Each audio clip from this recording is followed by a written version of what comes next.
Well, I'm here again. This time I'm sitting on a very mossy old branch, covered in green moss and really soft to sit on. As and it's dry. Sometimes when it's wet I wouldn't even dream of sitting on here unless I got waterproofs on. But it's an absolutely gorgeous little spot.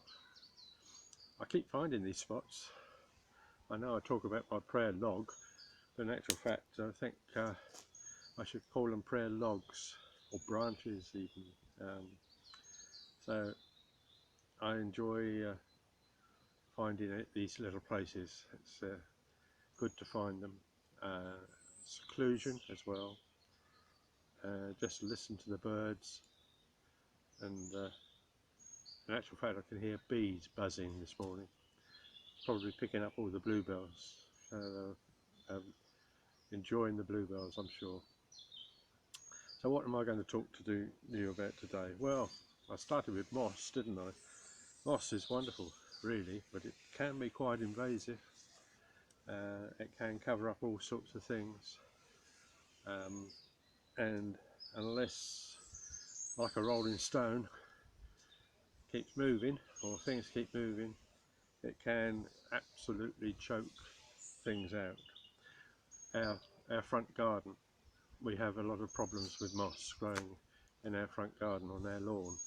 Well, say lawn, that sounds a bit grand. In actual fact, I suppose a postage stamp of a lawn, but even so, we've got a lot of moss growing there, and every so often I have to put down some moss killer. The only trouble is, when you do that, everything goes black, and it takes ages and ages to come back.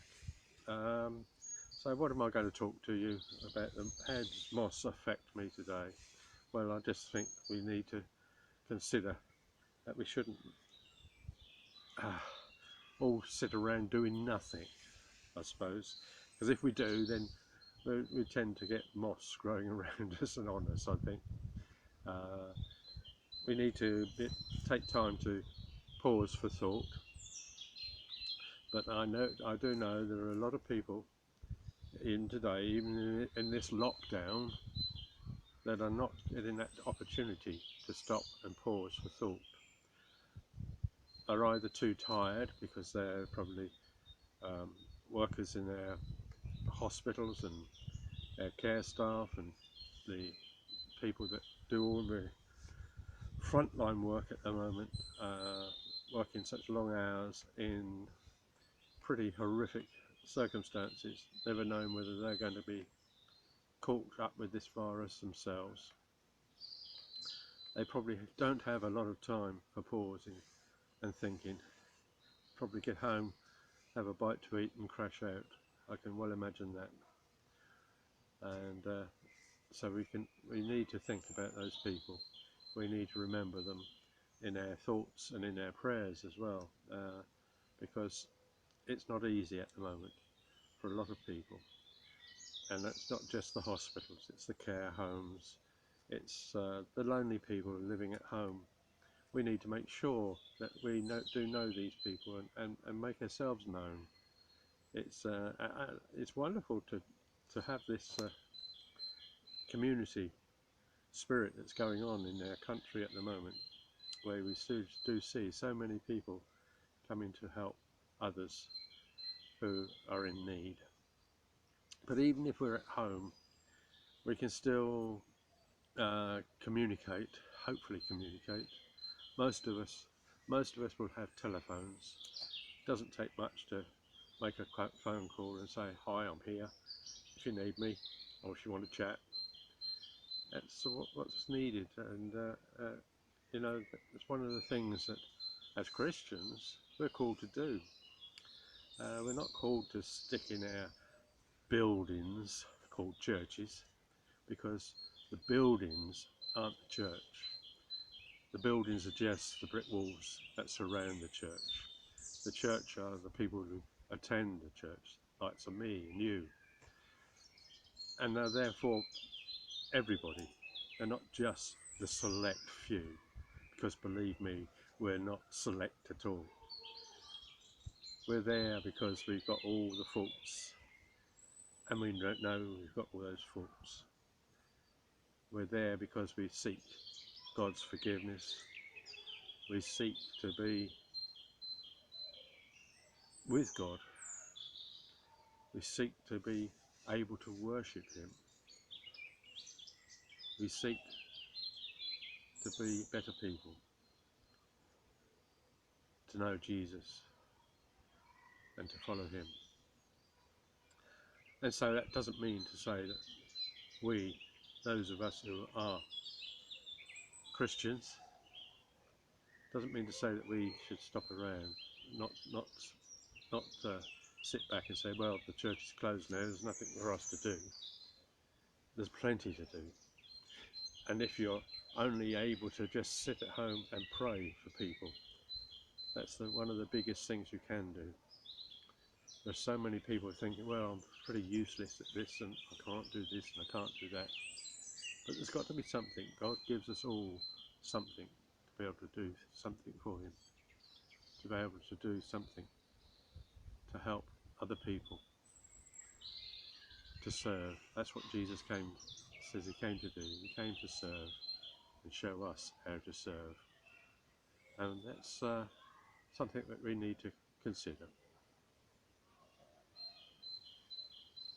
I keep people in the distance enjoying things. And that's so good. It's a family probably. And that's what we need to do. We need to keep family together. And family isn't just sons and daughters and grandchildren and everything. Family is everybody. We are all part of God's family, whether we believe in Him or not. I believe we are all part of that one family. Wherever we are, God loves us. Don't ask me how. Don't ask how He does these things. If you start asking how He does those things, you're trying to put God into our humanity spot. We're making Him smaller than what He is. He's beyond our imagination, beyond our understanding. I was watching last night a documentary on the Hubble satellite, on the telescope, and how they got up and did a final repair to it before it went on its way. And I thought that's absolutely incredible.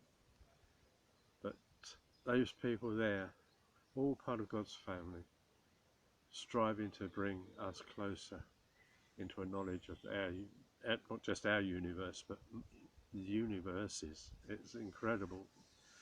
This world and everything about it, it's beyond our understanding, really. It really is. Oh, I know people say, oh, scientists have proved it was from dust that we were formed.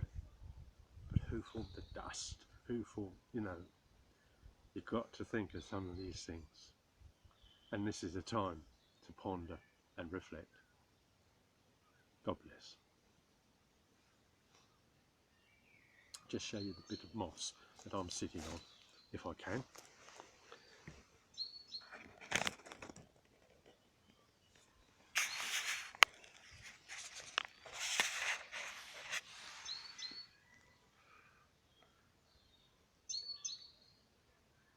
Don't know whether you can see it.